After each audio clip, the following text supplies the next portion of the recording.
में आने वाले दौलत कमाने वाले, दुनिया में आने वाले दौलत कमाने वाले, भूल गया क्यों भगवान, सोच जरा इंसान, भूल गया तू भगवान, सोच गया तू इंसान। आँखों की पुतली तेरी कैसे बनाई होगी, आँखों की पुतली तेरी कैसे बनाई होगी, दांतों के बीच जीवा कैसे लगाई होगी, दांतों के बीच जीवा कैसे लगाई होगी, चेहरे पे तेरे कैसे नाक सजाई होगी, चेहरे पे तेरे कैसे नाक सजाई होगी। क्या सुंदर हाथ दिया पाँव भी साथ दिया, क्या सुंदर हाथ दिया पाँव भी साथ दिया, सुनने को बिना तो दुकान, भूल गया तो भगवान, दुनिया में आने वाले दौलत कमाने वाले, दुनिया में आने वाले दौलत कमाने वाले, भूल गया क्यों भगवान, सोच जरा तू इंसान, भूल गया तू भगवान, सोच जरा तू इंसान।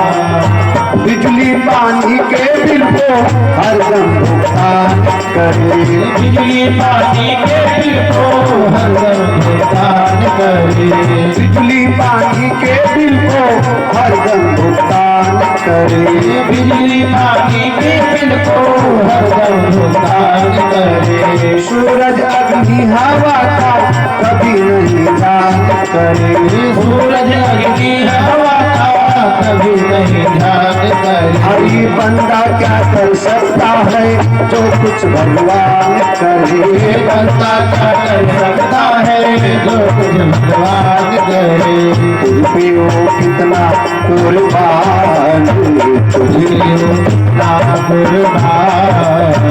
भूल गया भगवान, दुनिया में आने वाले दौलत कमाने वाले, दुनिया में आने वाले दौलत कमाने वाले, भूल गया क्यों भगवान, सोच जरा तो इंसान, भूल गया तो भगवान, सोच जरा तो इंसान।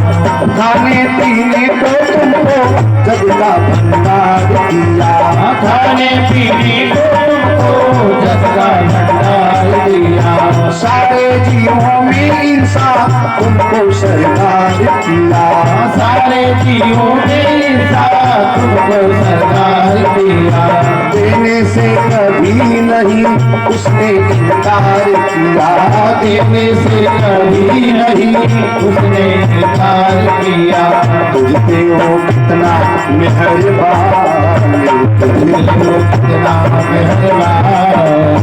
भूल गया तू भगवान, दुनिया में आने वाले दौलत कमाने वाले, दुनिया में आने वाले दौलत कमाने वाले, भूल गया क्यों भगवान, सोच जरा तू इंसान, भूल गया तो भगवान, सोच जरा तो इंसान।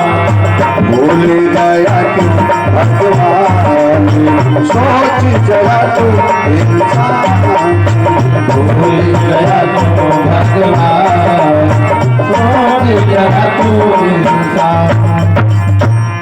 आंखों की पुतली तेरी कैसे बनाई होगी, किसने बनाया है साहब? परमात्मा ने। फिर दांतों के बीच जिह्वा कैसे लगाई होगी, फिर चेहरे पे तेरे कैसे नाक सजाई होगी, क्या सुंदर हाथ दीना पाँव भी साथ दीना, और फिर सुनने को दीना दो दो कान।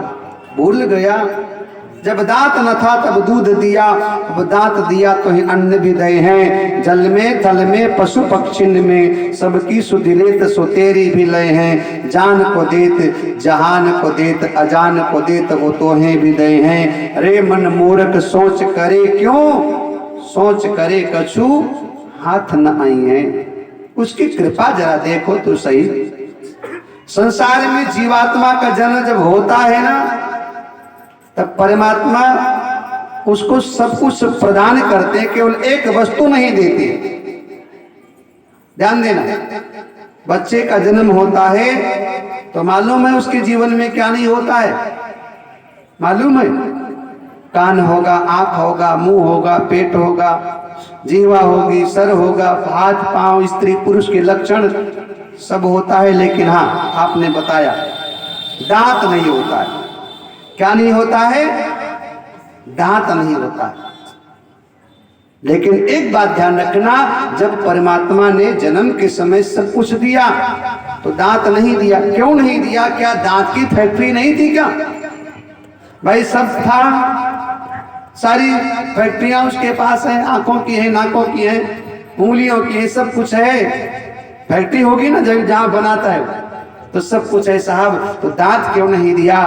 क्योंकि भगवान को मालूम है कि दांत होगा तो ये काट पीट करके अंदर ले जाएगा, लेकिन बचेगा नहीं तो नुकसान कर जाएगा बच्चे को। तो उसको दांत नहीं देता है परमात्मा। तब ऐसा नहीं कि दांत नहीं देता तो कोई विकल्प नहीं पेट भरने का। जब दांत न था तब दूध दिया। क्या दे दिया? दूध। मां के स्तन में परमात्मा ने दूध भर दिया।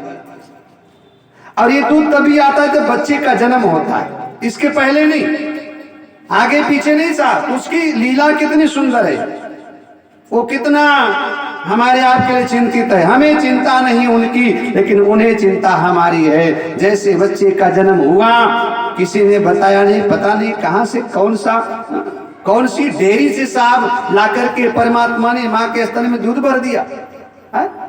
अब देखिए, जीव के लिए ईश्वर कितना चिंतित है कि बच्चे का जन्म हुआ तो उसको किसी ने बताया नहीं कि बेटा तुम्हें भूख लगी। ऑटोमेटिक उसने इधर उधर मुंह मारा और मुंह कहां लगा? मां के स्तन में है। रोज धीरे धीरे दूध पीने लगा, उसका पेट भरने लगा। तो जब दांत ना था तब दूध दिया। थोड़ा बच्चा और बड़ा हुआ ना, तो भगवान को लगा अब मां के दूध से काम चलने वाला नहीं है। तो दुनिया का सबसे अजीब कारीगर है साहब, सबसे अजीब बढ़ई है वो, सबसे अजीब लोहार है। ना जाने कहां से हथौड़ी छेनी लेकर पहुंच गया, किसी ने देखा नहीं, और दो नीचे ठोक दिया, दो ऊपर ठोक दिया। माँ बाप ने देखा तो बोले भैया बच्चे के दांत निकल आए।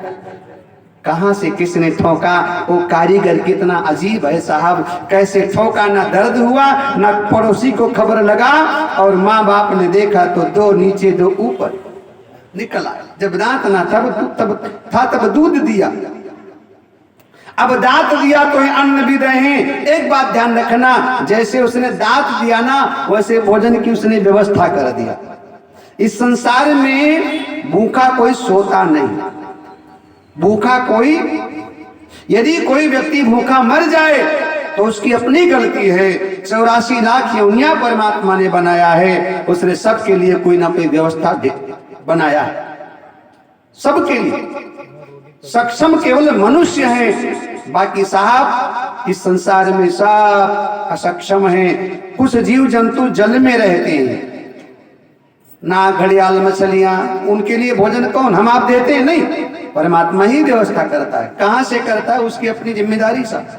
कुछ जीव जंतु जमीन के अंदर है, जहां आप कथा सुने से बहुत सारे चूहे भी हैं, मालूम है आपको? कुछ जीव जंतु जमीन के अंदर है, उनको भी भोजन कौन देता है? अब घबराओ मत, निकलेगा नहीं अभी। तो कुछ जीव जंतु जमीन के अंदर भी हैं, उनके लिए भोजन कौन देता है साहब? परमात्मा। कुछ जीव जंतु पहाड़ के ऊपर हैं, उनके लिए भोजन की व्यवस्था कौन करता है? मेरा परमात्मा करता है। कुछ पशु पक्षी इस पृथ्वी के ऊपर विचरण करते हैं, कुछ आकाशगामी पक्षी हैं जो उड़ते हैं, इनके लिए व्यवस्था कौन करता है? केवल परमात्मा। इस संसार में सुबह से लेकर शाम तक परमात्मा ने हर जीव के लिए कोई ना कोई व्यवस्था बनाया है। कोई भूखों से मर जाए यदि तो परमात्मा की कोई गलती नहीं, कोई मनुष्य का अपना दोष होगा। भगवान ने तुम्हें 2 हाथ दिया ना, कमाओ बढ़िया, 2 पांव दिया, चलो, दिमाग दिया है, आंख दिया है, कान दिया है भैया। परमात्मा ने इतना सुंदर तुम्हें मानव का शरीर दे दिया है। अब इस मनुष्य के शरीर में आने के बाद साहब तुम अपने 2 वक्त की रोटी की व्यवस्था ना कर पाओ तो तुम तो पशु से भी बेहतर हो गए, बदतर हो गए। पी पाकर के नाली में पड़े रहो तो उसमें भगवान की क्या गलती है साहब? पी पाकर के हाथ पांव तोड़वा लो तो उसमें परमात्मा की गलती कहां से आ गई है? जब दांत ना था तब दूध दिया, अब दांत दिया तो अन्न भी दे हैं।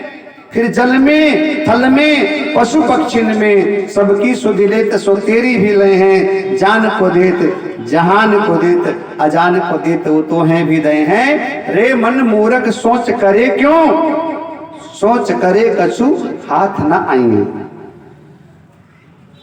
रहे मन व्याधि असाधि में कबहू मरो जन रोए।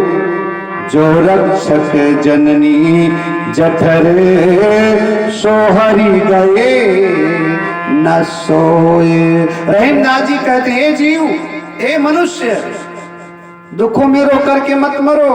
क्या करो? भगवान का भजन कर लो। क्या करो? भगवान को पुकारो। क्या करो? भगवान के शरण में जाओ। रही मन व्याधि असाधि में कबहू मरो जन रोए। जो रक्षक जननी जठर सो हरि गए न सोए। जिस परमात्मा ने 9 महीने तक माँ के गर्भ में तुम्हारी रक्षा किया है वो परमात्मा कहीं सोया थोड़ो है, वो आज भी तुम्हारी रक्षा के लिए तैयार है। कल्पना कीजिए, एक जीवात्मा माँ के गर्भ में जब आता है ना तो 9 महीने तक कैसे वो जीता है गर्भ में। 1 मिनट के लिए कोई नाक और मुंह दबा ले तो प्राण निकल जाएगा। 1 मिनट के लिए, 2 मिनट लगा लो, 5 मिनट लगा लो, कोई मुंह और नाक दबा ले तो साफ प्राणांत हो जाएगा। और 9 महीने तक माँ के गर्भ में कैसे बालक जीवित रहा? कहां से हवा मिलता रहा? वो श्वास कैसे लेता रहा साहब? 2-4 दिन भोजन ना मिले व्यक्ति शरीर से कमजोर हो जाता है, मर जाएगा बिना खाए पिए। 9 महीने तक भैया कहां से पेट में परमात्मा ने माँ के खाने की व्यवस्था पहुंचाई, कहां से पानी की व्यवस्था पहुंचाई, कहां से हवा, कहां से क्या क्या। 9 महीने तक क्या खाया उस बच्चे ने कि 9 महीने तक वो पेट में माँ के पलता रहा, बढ़ता रहा जीवात्मा। जरा कल्पना कीजिए, उसके लिए भी परमात्मा ने कोई ना कोई विकल्प, कोई ना कोई व्यवस्था बनाया। इसलिए रही मन व्याधि असाधि में कबहू मरो जन रोए। जो रक्षक जननी जठर सोहरी गए न सोए। आंखों की पुतली तेरी कैसे बनाई होगी। आंखों की पुतली तेरी कैसे बनाई होगी। आंखों की पुतली तेरी कैसे बनाई होगी। आंखों की पुतली तेरी कैसे बनाई होगी। दांतों के बीच जीवा कैसे लगाई होगी। दांतों के बीच जीवा कैसे लगाई होगी। चेहरे पे तेरे कैसे नाक सजाई होगी। चेहरे पे तेरे कैसे नाक सजाई होगी। क्या सुंदर हाथ दिया, पाँव भी साथ दिया। क्या सुंदर हाथ दिया, पाँव भी हाथ दिया। सुनने तो गिना तो दुखाने भूल गया भगवान। दुनिया में आने वाले दौलत कमाने वाले दुनिया में आने वाले दौलत कमाने वाले भूल गया क्यों भगवान सोच जरा इंसान भूल गया क्यों भगवान सोच जरा तो इंसान सोच जरा तो इंसान सोच जरा तो इंसान। देखिए बालक थोड़ा बड़ा हुआ ना तो भगवान को लगा कि अब केवल 2 दांतों से काम करने वाला नहीं है। तब वो दुनिया का सबसे बड़ा जो कारीगर है ना उसने फिर ठोक पीट करके साहब 32 दांत लगा दिया। 32। इस प्रकार जीव के हित में परमात्मा सदैव खड़ा है, सदैव 24 घंटा। संसार में सबसे बड़ा आपका कोई हित ऐसी है तो परमात्मा है। बाकी साहब सब स्वार्थ के मित हैं। बाकी समय समय पर लोग आपके निकट आएंगे, आपसे नजदीकियां बनाएंगे, आपसे संबंध बनाएंगे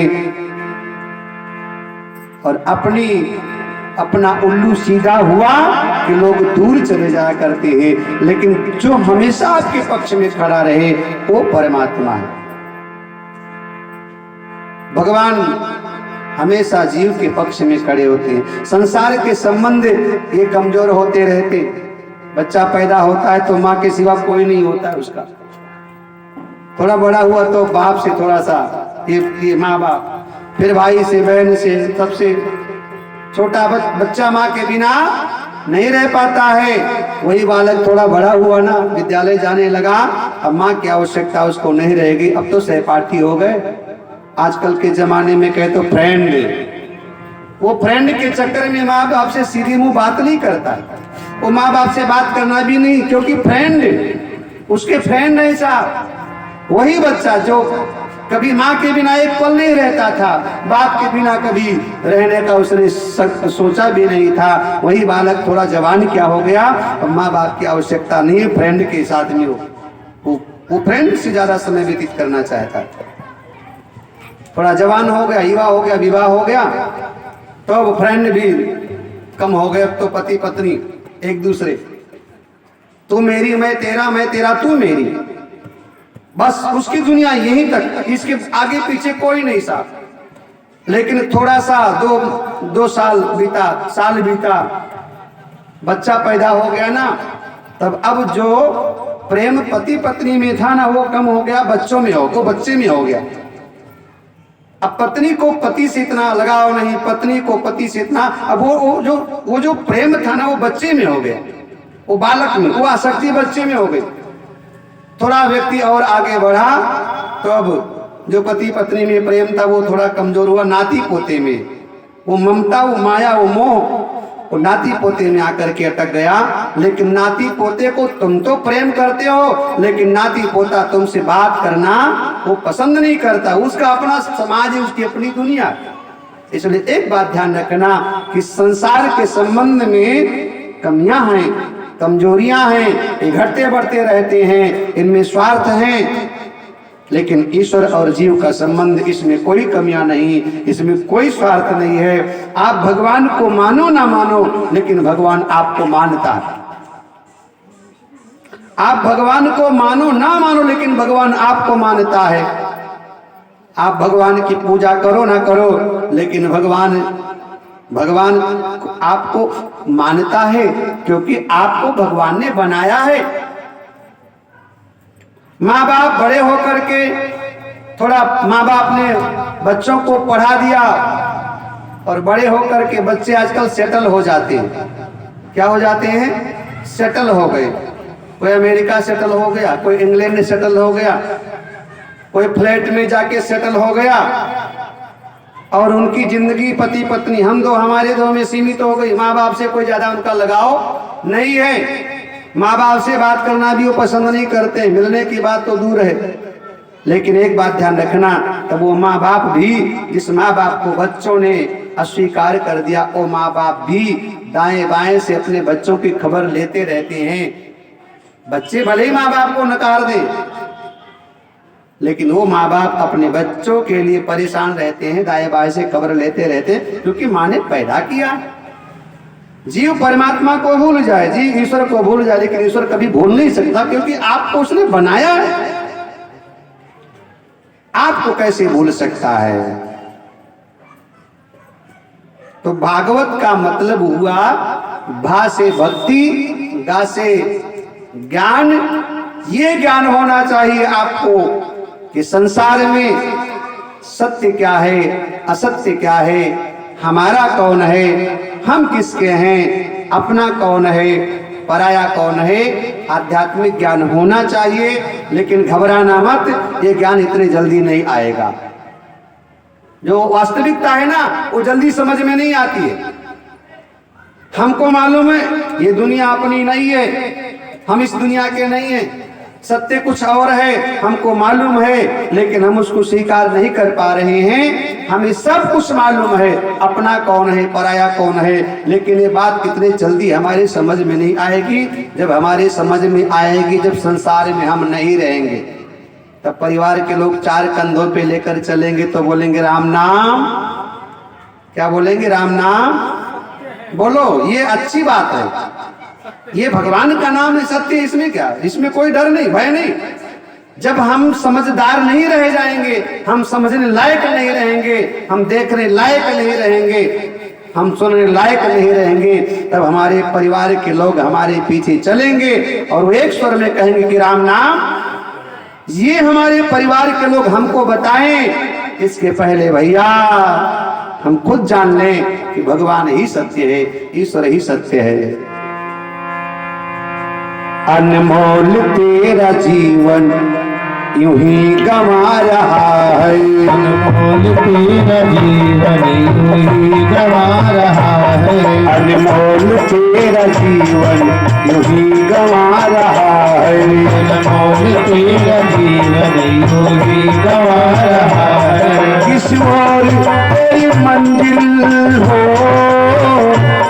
किस ओर तेरी मंजिल, किस ओर जा रहा है, अनमोल तेरा जीवन यूं ही गंवा रहा है, अनमोल तेरा जीवन यूं ही गंवा रहा है, अनमोल तेरा जीवन यूं ही गंवा रहा है, अनमोल तेरा जीवन यूं ही गंवा रहा है। किस ओर तेरी मंजिल हो, किस ओर तेरी मंजिल, किस ओर जा रहा है, अनमोल तेरा जीवन यूं ही गंवा रहा है, अनमोल तेरा जीवन यूं ही गंवा रहा है, अनमोल तेरा जीवन यूं ही गंवा रहा है, अनमोल तेरा जीवन यूं ही गंवा रहा है। सपनों के रात मेरी कहीं नींद आ न जाए, सपनों के रात में ही कहीं नींद आ न जाए, सपनों के नींद में ही कहीं रात ढल न जाए, सपनों के नींद में ही कहीं रात ढल न जाए, पल भर का क्या भरोसा कहीं गम निकल न जाए, पल भर का क्या भरोसा कहीं गम निकल न जाए, पल भर का क्या भरोसा कहीं गम निकल न जाए, पल भर का क्या भरोसा कहीं गम निकल न जाए। गिनती की है सांसें इसको लुटा रहा है, गिनती के ये सांसें इसको लुटा रहा है, गिनती की है सांसें इसको लुटा रहा है, गिनती की है ये सांसें इसको लुटा रहा है। किसी और तेरी मंजिल हो, किसी और तेरी मंजिल, किसी और जा रहा है, अनमोल तेरा जीवन यूं ही गंवा रहा है, अनमोल तेरा जीवन यूं ही गंवा रहा है, अनमोल तेरा जीवन यूं ही गंवा रहा है, अनमोल तेरा जीवन यूं ही गंवा रहा है। जाएगा जब यहाँ से कोई न साथ देगा, जाएगा जब यहाँ से कोई न साथ देगा, जाएगा जब यहाँ से कोई न साथ देगा, जाएगा जब यहाँ से कोई न साथ देगा। इस हाथ से दिया है इस हाथ से मिलेगा। इस हाथ से दिया है इस हाथ से मिलेगा। कर्मों की है ये खेती हर आज पा रहा है। कर्मों की है ये खेती हर आज पा रहा है। कर्मों की है ये खेती हर आज पा रहा है। कर्मों की है ये खेती हर आज पा रहा है। किसी और तेरी मंजिल हो तो किसी और तेरी मंजिल किसी और जा रहा है। अनमोल तेरा जीवन यूं ही गंवा रहा है। अनमोल तेरा जीवन यूं ही गंवा रहा है। जब तक है मेरे मन में भगवान से जुड़ा है। जब तक है मन में भगवान से जुड़ा है। वो लोग दिल का दर्पण इस दिल में ही खुदा है। वो लोग दिल का दर्पण इस दिल में ही खुदा है। वो लोग दिल का दर्पण इस दिल में ही खुदा है। वो लोग दिल का दर्पण इस दिल में ही खुदा है। रूप हो के तुझको तू आज पा रहा है। रूप हो तुझको तू आज पा रहा है। तेरा ही मोह तुझको कब से रुला रहा है। तेरा ही मोह तुझको कब से रुला रहा है। किसी और तेरी मंजिल हो किसी और तेरी मंजिल किसी और जा रहा है। अनमोल तेरा जीवन यूं ही गंवा रहा है। अनमोल तेरा जीवन यूं ही गंवा रहा है। अनमोल तेरा जीवन यूं ही गंवा रहा है। अनमोल तेरा जीवन यूं ही गंवा रहा है। किसी और तेरी मंजिल हो किसी और तेरी मंजिल किसी और जा रहा है। अनमोल तेरा जीवन यूं ही गंवा रहा है। अनमोल तेरा जीवन यूं ही गंवा रहा है। अनमोल तेरा जीवन यूं ही गंवा रहा है। अनमोल तेरा जीवन यूं ही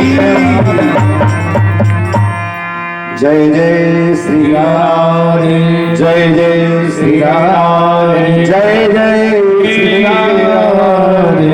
बोलो भागवत भगवान की जय। आज के आनंद की जय हो जो ना बोले उनकी भी जय हो हाँ जो बोले उनकी भी जय हो जो बोलने की सोच रहे हैं उनकी भी जय हो जो सोच करके बोले उनकी भी जय हो जितने लोग यहाँ बैठे हैं उनके परिवार वालों की जय हो उनके घर वालों की जय हो उनके घर वालियों की जय हो उनके बच्चों नाती पोतों की जय हो। नहीं बोलेंगे भैया मुझे मालूम है आप बड़े अच्छे श्रोता हैं इसलिए उनकी जय हम आपसे अकेले में बोल देंगे। हाँ जब तुम मिलोगे ना नहीं नहीं जय जय श्री राधे जय जय श्री राधे जय जय श्री राधे। देखिए श्रोता को ज्ञानी होना ही चाहिए। हमारे भैया मनोज गोला जी ज्ञानी है इसलिए उन्होंने हमें सावधान कर दिया कि कहीं गलती से ठीक है वो गलती नहीं होगी केवल घर वालों की जय। अब घर वालों में सब आ गए बच्चे भी आ गए पति भी आ गया भाई भी बहन भी नाती पोते नाना नानी चाचा चाची ताऊ मौसा फूफा बुआ सब आ गए। तो भागवत का पहला अक्षर है भा भा से भक्ति गा से ज्ञान और तीसरा अक्षर है वाह भागवत वत वाह का मतलब वैराग्य। वैराग्य जैसे आपके जीवन में ज्ञान की आवश्यकता है ना जैसे आपके जीवन में भक्ति की आवश्यकता है ना ऐसे आपके जीवन में वैराग्य की आवश्यकता है। वैराग्य वैराग्य किससे लेना है साहब विषयों से।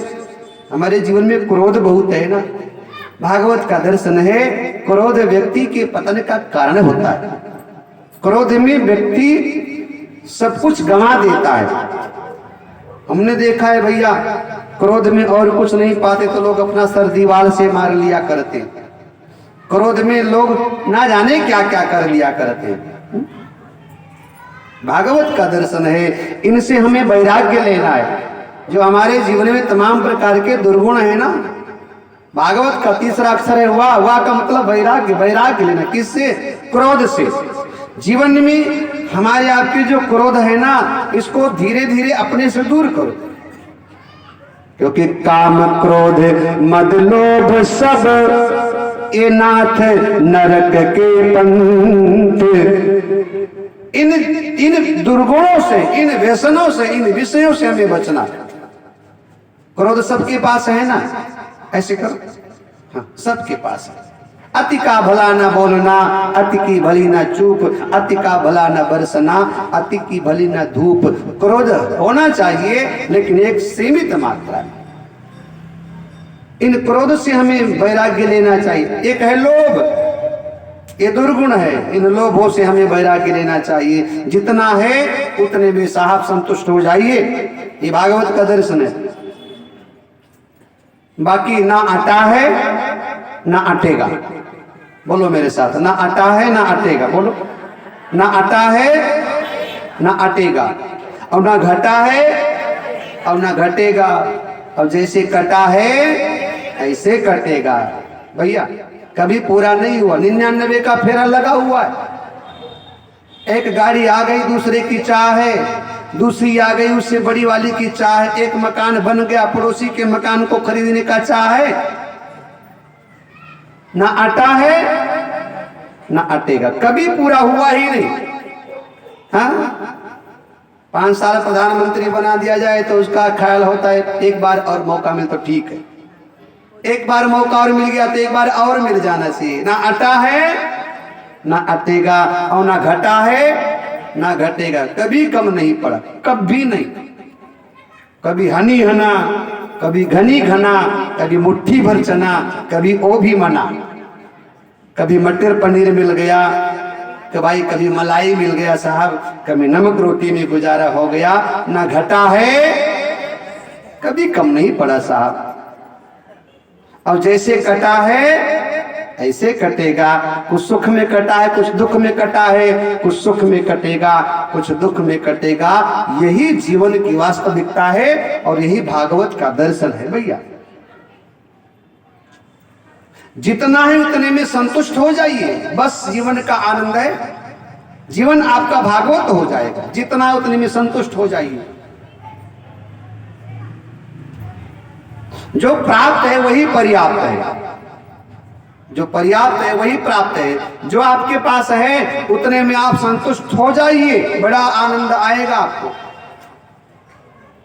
और यदि आप उतने में संतुष्ट नहीं साहब तो जीवन पर्यंत आप संतुष्ट कभी हो नहीं सकते हैं। भागवत का तीसरा अक्षर वाह। वाह का मतलब वैराग्य। क्रोध से वैराग्य, लोभ से वैराग्य, मोह से वैराग्य, संसार से वैराग्य लेना पड़ेगा। इस संसार में हमने कितना क्या क्या नहीं कर दिया, मिला क्या क्या लाभ मिला साहब? परिवार के लिए किया, पड़ोसी के लिए किया, समाज के लिए किया, देश के लिए किया, सब के लिए किया, लेकिन अपने लिए क्या किया? आपने क्या किया? आपने चिंता करना, लेकिन इस विषय को लेकर चिंता करना कि हमारे ना रहने पर हमारा क्या होगा। अभी हम लोग चिंता पता है क्या करते हैं? हम लोग चिंता करते कि हमारे ना रहने पर हमारे परिवार का क्या होगा। ये हम चिंता करते। हमारा चिंता क्या है? हमारे ना रहने पर हमारी पत्नी का क्या होगा, ये हमारी चिंता है। हमारे ना रहने पर हमारे पति का क्या होगा। हमारी चिंता ये है हमारे ना रहने पर हमारे बेटे का क्या होगा। हमारी चिंता ये है हमारे ना रहने पर हमारे फैक्ट्री का क्या होगा। हमारी चिंता ये है हमारे ना रहने पर हमारे मकान का क्या होगा। ये चिंता मत करना, ये चिंता का विषय नहीं है साहब। तुम्हारे हमारे ना रहने पर इस संसार में कहीं किसी को कोई फर्क पड़ने वाला नहीं है। 2-4 महीना, 2-4 साल, इसके बाद सब भूल जाते हैं। ये जीवन का जितना ये कष्ट है ना, ये घाव की तरह सब अपने आप भर जाया करता है। इसलिए हमारे तुम्हारे ना रहने पर किसी को कोई फर्क पड़ने वाला नहीं है। इस संसार का जो घाव है समय पर भर जाता है। और हमारी आंखों के सामने कितने चले गए साहब, किसी ने बेटा खोया, किसी ने पति खोया, किसी ने पत्नी खोया, किसी ने भाई खोया। किसी के ना रहने पर किसी को कोई फर्क पड़ने वाला दुनिया में नहीं है।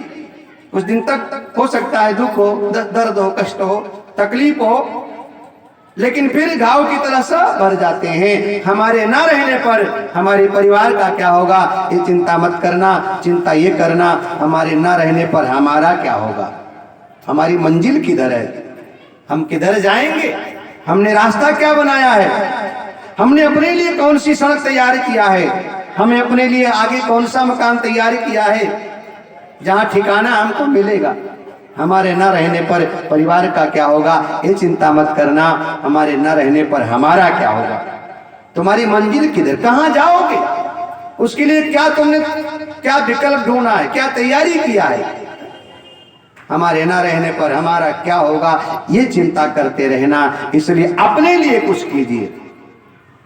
बाकी सबके लिए तो किया आपने, बच्चों के लिए मकान बना के दे दिया, उनको संस्कार शिक्षा दे दिया, फैक्ट्री बना के दे दिया, सब कुछ, लेकिन अपने लिए क्या किया। आप अपने लिए आध्यात्मिक जीवन जियो, जीवन में अपने समर्पण लेकर के आओ और भगवान के प्रति समर्पण लेकर के आओ। भगवान की भजन आपके जीवन में होना चाहिए। संसार से वैराग्य लो, विषयों से वैराग्य लो, वासनाओं से वैराग्य लो। ये जो परिवार में चिपके हो ना, ये परिवार के इर्द गिर्द जो घूम रहे हो ना, इनसे थोड़ी दूरियां बनाओ। सुबह शाम मंदिर चले जाया करो। जब तलक है जिंदगी फुर्सत ना होगी काम से, उस समय ऐसा निकालो मंदिर चले जाया करो। सोमवार का दिन है, चले जाओ एक लोटा महादेव को जल चढ़ा दो। मंगलवार का दिन है, चले जाओ प्रसाद चढ़ा दो बाबा को। एक आध घंटा कहीं भजन कीर्तन मिल जाए, बैठ जाओ। आपके गली मोहल्ले में कोई सुखदेव महाराज भागवत कथा सुनाने चले आए, तब उसमें भी आप समय निकालो। संसार में आप कितना आसक्त होगे, कब तक आसक्त होगे। ये संसार तुम्हारे लिए साहब स्वार्थी है, इसलिए इस संसार से ज्यादा आप उम्मीद मत रखो, भगवान से अपना संबंध मजबूत रखो। तो भागवत का तीसरा अर्थ हुआ वैराग्य। दो मतलब है, एक तो जीवन में आपके हमारे वैराग्य आना ही चाहिए, वैराग्य होना ही चाहिए। और दूसरा मतलब यह है कि भागवत सुनने वाले व्यक्ति को वैराग्य होता है। वैराग्य, भागवत वैराग्य प्रदाता है, भागवत वैराग्य देता है। और एक बात और मैं आपको बताऊं, यदि वैराग्य नहीं होगा ना तो पतन निश्चित है। वैराग्य नहीं होगा तो राजा परीक्षित को श्राप लगा, तब वो वैराग्य धारण करके जंगल में चले गए। कहां चले गए? जंगल में, अपने सद्गुरु की तलाश में। परीक्षित को श्राप लगा तो वैरागी बन गए, नदी के किनारे चले गए, गंगा के तट पर चले गए, अनशन व्रत लेकर वट वृक्ष के नीचे बैठ गए अपने कल्याण के लिए। उनको वैराग्य हुआ, क्यों? उनके जीवन में भगवान की भक्ति थी, उनके जीवन में ज्ञान था और समय पर उन्होंने वैराग्य ले लिया, उनका कल्याण हो गया। हमारी आपकी स्थिति पता है क्या है? दादी दादा बीमार होते ना तो नाती पोते उनको अस्पताल ले जाते। बेटा अस्पताल ले गया, 2 दिन दादी अम्मा रही, इसके बाद दादी बोली मुझे घर ले चलो, मुझे अपने पोते का मुंह देख करके मरना है। मुझे घर ले चलो, मुझे अपने नाती का मुंह देख कर मरना है, मुझे ले चलो, मैं परिवार के बीच में मरना चाहती हूँ। भैया, नाती पोता का मुंह देख करके मरोगे तो कल्याण नहीं होगा, घर में मरने से उद्धार नहीं होगा। परीक्षित की तरह वैराग्य लेकर के मन में आओ और कोई गंगा का किनारा ढूंढो, कोई तीर्थ ढूंढ लो, कोई भागवत कथा का पंडाल ढूंढो, कोई तुलसी का वृक्ष ढूंढो, तुलसी की माला गले में धारण करो साहब, भगवान का भजन करो, गोपाल से प्रेम कर लो।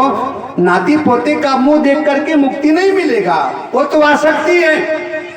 मरने के लिए पड़े हो लेकिन कह रहे हो मुझे ले जाओ नाती पोते के पास। भैया, नाती पोता तुम्हें मुक्त नहीं करेगा, मुक्त तुम्हें तुम्हारा भजन करेगा, अध्यात्म करेगा।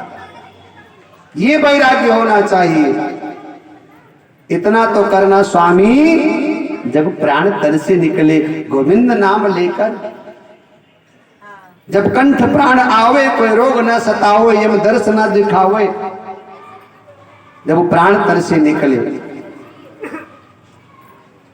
श्री गंगा जी का तट हो, यमुना का वंशी बट हो, मेरा सांवरा निकट हो, जब प्राण तन से निकले। सिर सोहना मुकुट हो, मुखड़े पे काली लट हो, यही ध्यान मेरे घट हो, जब प्राण तन से निकले। मेरा प्राण निकले सुख से, तेरा नाम निकले मुख से, बच जाऊं घोर दुख से, जब प्राण तन से निकले। जब कंठ प्राण आवे कोई रोग न सतावे, यम दर्श ना दिखावे, जब प्राण तन से निकले। आना अवश्य आना, राधा को साथ लाना और मुरली मधुर बजाना, जब प्राण तन से निकले। अनेक सी अरज हो, अनेक सी अरज है, मानो तो क्या हरज है, अरे कुछ आपका भी तो फर्ज है, जब प्राण तन से निकले। ये भाव होना चाहिए। मृत्यु के समय गंगा का किनारा हो, मन में तुलसी का वृक्ष हो, शालिग्राम भगवान हो, ठाकुर की सेवा हो, भागवत कथा, शिव पुराण कथा, गीता पाठ, गायत्री पाठ, राम कथा, ये होना चाहिए। संसार से, समाज से, परिवार से वैराग्य लेना चाहिए। और वैराग्य होगा साहब तो एक बात ध्यान रखना, आपके जीवन में भागवत का जो 4 अक्षर है, पहला अक्षर है भाव। भक्ति होगी तो ज्ञान अपने आप आएगा। भक्ति होगी तो ज्ञान आपके पास आएगा, क्योंकि ज्ञान और वैराग्य दोनों भक्ति के बेटे हैं साहब। किसके बेटे हैं? भक्ति के बेटे हैं। आपके पास भक्ति है मतलब माँ है, तो माँ के पास बेटों को आना ही पड़ता है। भक्ति है तो ज्ञान और वैराग्य आपके पास आएगा ही आएगा। और ज्ञान और वैराग्य आपके जीवन में है ना, तो भागवत का चौथा अक्षर भैया है ता। भागवत चौथा अक्षर है ता। आपके पास भक्ति है, ज्ञान है, वैराग्य है, तो संसार से आप तर जाओगे। संसार से आप तर जाओगे, आपका उद्धार हो जाएगा, बेड़ा पार हो जाएगा, आवागमन से मुक्ति मिल जाएगी। और भागवत सुनने वालों को मुक्ति मिलती ही मिलती है, गारंटी है साहब। बस उसको सुना जाए। भागवत मुक्ति दाता है, भागवत मुक्ति प्रदाता है। भागवत सुनने वाले को मुक्ति मिलती ही मिलती है। कौन कहता है कि दीदार नहीं होता है? आदमी खुद ही तलबगार नहीं होता है। अगर कुछ पाना है तो प्रहलाद बनो तुम पहले, ऐसे नरसिंह का अवतार नहीं होता है।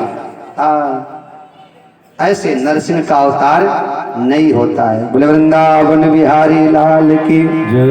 जय जय श्री राधे, जय जय श्री राधे, जय जय श्री